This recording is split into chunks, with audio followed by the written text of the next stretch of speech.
Hello students, मेरा नाम है दीपक और आप देख रहे हो हमारा छोटा सा चैनल साइंटिया फिजिका। तो आज हम करने वाले हैं एम्पियर्स लॉ की कुछ एप्लीकेशंस। पिछली वीडियो में हमने एम्पियर सर्किट और लॉ को डिस्कस किया था। आज हम उसकी कुछ एप्लीकेशंस करेंगे। तो हमारे पास पहली एप्लीकेशन है magnetic field due to infinitely long straight wire. तो हमारे पास एक इनफाइनाइटली लॉन्ग स्ट्रेट वायर है, ठीक है। उसकी मैग्नेटिक फील्ड पी पॉइंट पे निकालनी है यूजिंग एम्पियर सर्किट लॉ, ठीक है। जो क्या बोलता है, line integral of magnetic field is equals to mu naught times current enclosed in the loop, ठीक है। यही था ना फॉर्मूला एम्पियर सर्किट लॉ का। ओके, तो हम कैसे निकालेंगे इनफाइनाइट स्ट्रेट वायर की मैग्नेटिक फील्ड, कैसे निकालेंगे पी पॉइंट पे, ठीक है। तो कैसे निकालते हैं, पहले हमें लूप कंसिडर करनी पड़ेगी, ठीक है। तो लूप ऐसे कंसिडर करेंगे कि पी जो पॉइंट है वो लूप के अंदर आ जाए, ठीक है। तो मैं यहाँ पे एक लूप कंसिडर कर लेता हूं, एक सर्कुलर लूप, ठीक है। तो ये सर्कुलर लूप है, तो इसका रेडियस जो है वो आर है, ठीक है। वायर से पी पॉइंट का डिस्टेंस है वो आर है, और जो लूप है वो सर्कुलर है, इसलिए सबका डिस्टेंस जो है वो आर रहेगा। ओके, और हर पॉइंट पे मैग्नेटिक फील्ड भी सेम रहेगी। ओके, तो मैंने ये एक सिमेट्रिकल लूप जो है वो कंसिडर कर ली है। सर्कुलर क्यों की है, क्योंकि जो वायर है वो सिलेंड्रिकल होती है, ठीक है।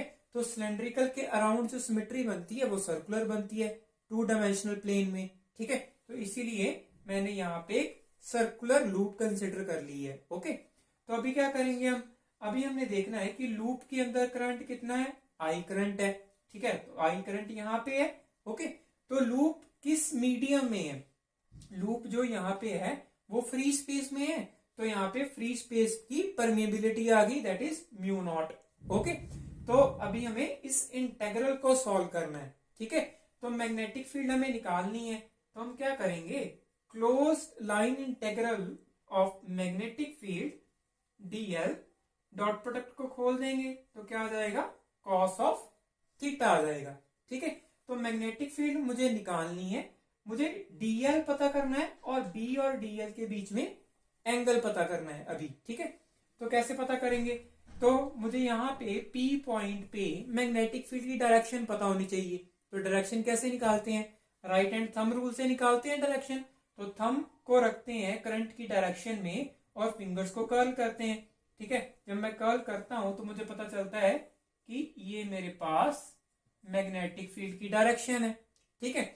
और जो डीएल है that is the length element of this loop, ठीक है। तो जो लेंथ एलिमेंट है लूप का वो भी इसी डायरेक्शन में है, ठीक है। मैं कंसिडर कर लेता हूं कि जो लूप में हम घूम रहे हैं वो एंटी क्लॉकवाइज घूम रहे हैं, क्लॉकवाइज नहीं घूम रहे।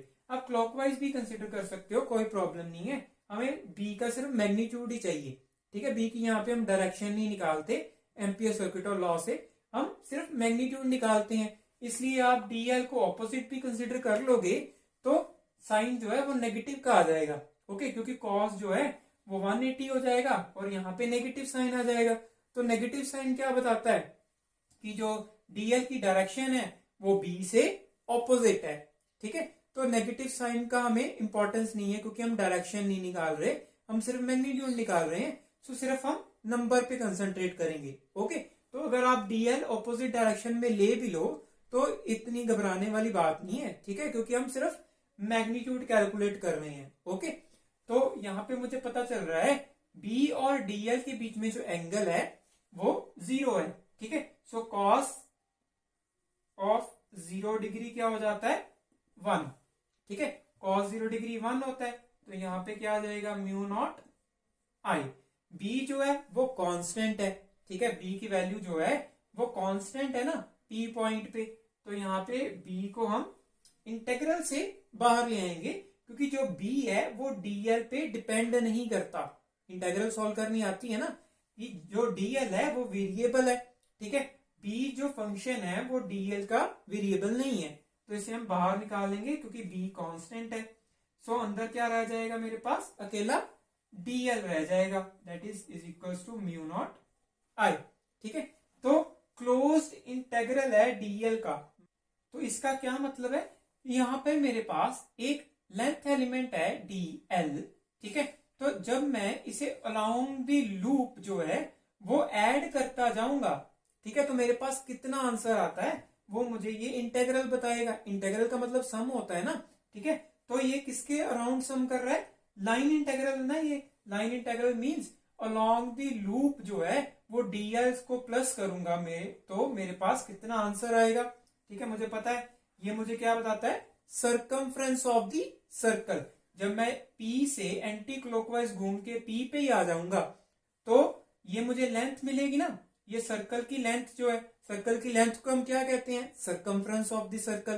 तो ये यहाँ पे कितना आएगा, that is 2 pi r। Okay, तो यहां से मुझे मैग्नेटिक फील्ड पता चल जाएगी, that is mu naught I by 2 pi r। तो यहां से मुझे मैग्नेटिक फील्ड की स्ट्रेंथ पता चल गई P पॉइंट पे या किसी भी और इस सर्कल के पॉइंट पे, Q पे कह लो या Y पे कह लो, ठीक है। तो हर पॉइंट पे, इस लूप के हर पॉइंट पे जो मैग्नेटिक फील्ड की स्ट्रेंथ होगी वो इतनी होगी, ठीक है, जो करंट पे डिपेंड कर रही है और रेडियस पे डिपेंड कर रही है।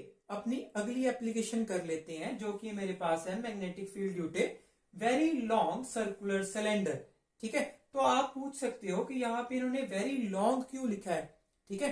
यहाँ पे फाइनाइट सिलेंडर भी तो लिख सकते थे, यहाँ पे वेरी लॉन्ग इसलिए लिखा गया है क्योंकि इसे इनफाइनाइट की तरह कंसिडर किया जा सके, ठीक है।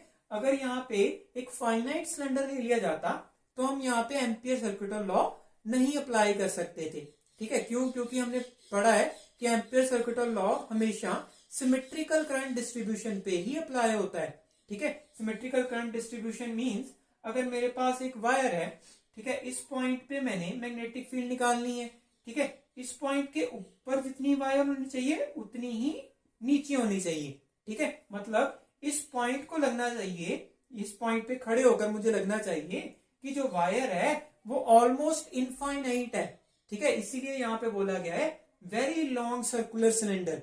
अगर सर्कुलर सिलेंडर जो है बहुत लंबा होगा, ठीक है, तभी मुझे लगेगा कि जो सिलेंडर है वो इनफाइनाइट है, ठीक है। जैसे मान लीजिए मेरे पास ये मार्कर है, आप इस मार्कर को देख रहे हो, आप बोल रहे हो ये फाइनाइट है, ठीक है। बट अगर मैं ये मार्कर आपके पास लेता हूं तो क्या होगा, आपको लगने लगेगा ये मार्कर जो है उसका साइज जो है वो इंक्रीज करने लगा है, ठीक है। एट दी एंड आपको लगेगा, जब मैं इससे ज्यादा नियर बाय ले आऊंगा तो आपको लगने लगेगा कि ये मार्कर जो है वो इनफाइनाइट है, ठीक है।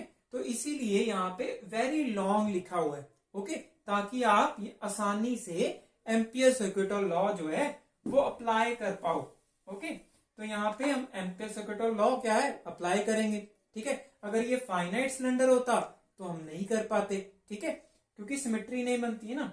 तो यहाँ पे हम एम्पियर सर्किटल लॉ अप्लाई करेंगे, तो मैग्नेटिक फील्ड निकालेंगे आउटसाइड, ऑन द सरफेस और इनसाइड, ठीक है। इनसाइड को P डैश बोल देता हूं। तो यहाँ पे मैं 3 जगह पे मैग्नेटिक फील्ड निकालने वाला हूं, outside, on the surface and मेरे पास इनसाइड, ठीक है। तो पहले आउटसाइड की बात कर लेते हैं। जो हमने पिछली एप्लीकेशन की है उससे सिमिलर है आउटसाइड, ठीक है। जैसी पिछली एप्लीकेशन में हमने मैग्नेटिक फील्ड निकाली है वो क्या थी, वायर थी। वायर क्या होती है, सिलेंड्रिकल होती है, ठीक है। तो आउटसाइड मैग्नेटिक फील्ड जो है वो कितनी आ जाएगी, कितनी थी, that is mu naught I by 2 pi r, ठीक है। तो सरफेस पे कितनी होगी, ठीक है। सरफेस पे देखिए, सरफेस पे करंट तो सेम है।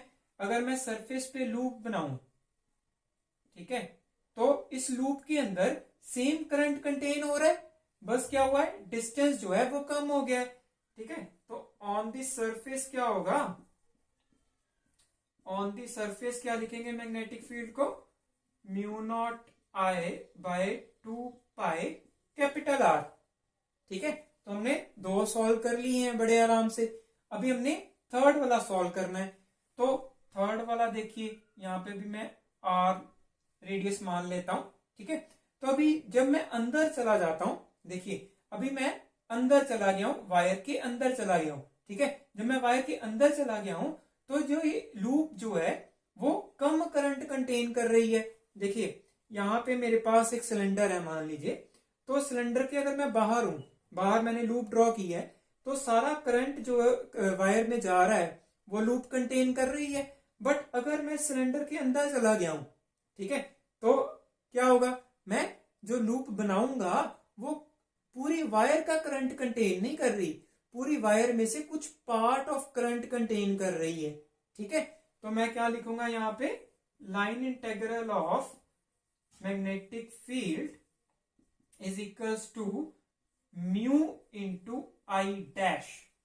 ठीक है, आई डैश कौन सा करंट है, जो लूप कंटेन कर रही है। और यहाँ पे म्यू परमेबिलिटी क्यों लिखा है, क्योंकि ये परमेबिलिटी ऑफ मीडियम है, क्योंकि हम अंदर चले गए हैं, पहले फ्री स्पेस में थे, ठीक है, अभी हम अंदर चले गए हैं, तो ये मीडियम आ गया है, तो यहाँ पे म्यू आ गया। ठीक है, यहाँ पे म्यू नॉट नहीं ना आया, क्योंकि हम बाहर नहीं है, हम फ्री स्पेस में नहीं है, हम मीडियम के अंदर चले गए हैं, इसलिए म्यू आ गया। ओके, अभी आई डैश कैसे निकालें, ये तो आराम से सॉल्व हो जाएगा। कैसे सॉल्व होगा, कॉस जो है वो 0 डिग्री पे 1 होता है, वैसे ही बी को बाहर ले आएंगे, डीएल का इंटेग्रल कर देंगे, तो मेरे पास क्या आ जाएगा, बी इंटू 2πr, ठीक है, इंटू म्यू आई डैश।